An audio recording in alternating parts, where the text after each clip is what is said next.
Alors, Paul Epanlo, pour vous, ces 3 ans du président Samuel Eto'o à l'Africa Foot. Non, je pense qu'il y a des... Il est même très fort.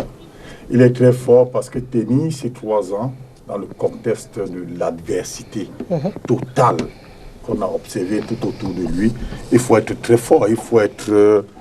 Parce que même là, voyez-vous sur ce plateau, mon frère Fred lui, quand...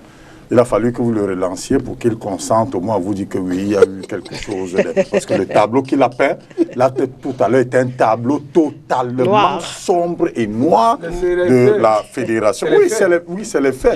Mais si Lydie ne t'avait pas repris, on n'aurait pas su qu'il y a même eu quelque chose parce que de la manière que tu as présenté ces faits. Non, je veux dire que dans un contexte comme celui-là, où vous avez des forces qui se sont mises totalement, qui se mettent ensemble pour vous empêcher de travailler, pour vous empêcher de mener à bien le programme que vous vous êtes fixé.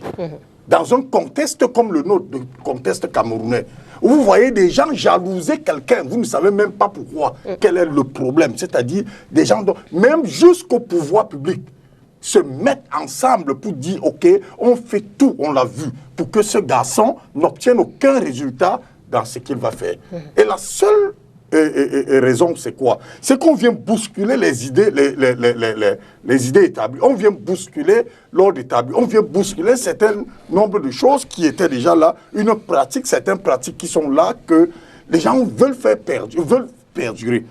Le seul défaut de cet exécutif de la fédération, c'est de remettre le footballeur au centre de la préoccupation du football ici, là. De faire du footballeur le principal bénéficiaire de ce pourquoi les gens jouent au foot. S'il n'y a pas le footballeur, il n'y a pas de football.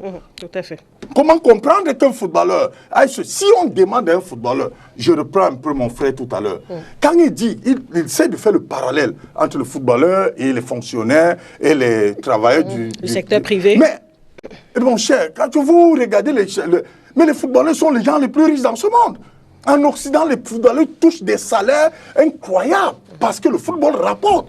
Il n'est pas normal que le football rapporte et que ces footballeurs, qui sont ces acteurs, ne touchent pas. Donc, la préoccupation du président Samuel Eto'o, c'est la toute première préoccupation. Là, voilà. Comment faire du footballeur, qui est l'acteur principal, n'est-ce pas, l'élément moteur, c'est-à-dire mettre le footballeur à l'aise. Va-t-on faire un procès au président Samuel Eto'o parce qu'il a décidé de mettre le football, de permettre au footballeur de vivre de son métier? Non.